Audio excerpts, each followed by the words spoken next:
Courts हर जगह पे अपनी मर्जी से, जब उनकी 2013 में जब हम सिटी को हॉरिजॉन्टली डेवलप करने के लिए जगहें दे रहे थे, again I am saying interest हर जगह पे लोगों के होते हैं, तो कोर्ट से मना कर दीजिए। हुकूमत जिसका प्राइमरी काम, आप तो कहते हैं ना कमर्शलाइज करें, still about year and half अगो, पता नहीं कब, मुझे नहीं मुर्तजा को याद होगा, बल्कि अभी तक यही है, the powers of the government, the only asset that we hold is the land, we can't use that land.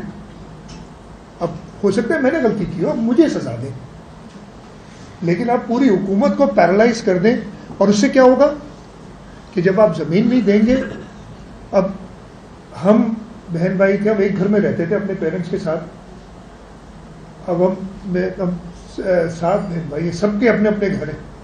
Obviously if I don't get access to that land, I will either bribe people off to get that land, or I will just encroach upon that land. And that is what has happened over the years.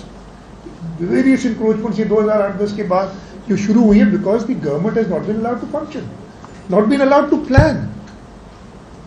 ये जो बात है, planning के ऊपर इतने हमारे courts की आ जाती हैं इश्यूज के, जी आप उनकी मर्जी से प्लान करें जैसे वो चाहें।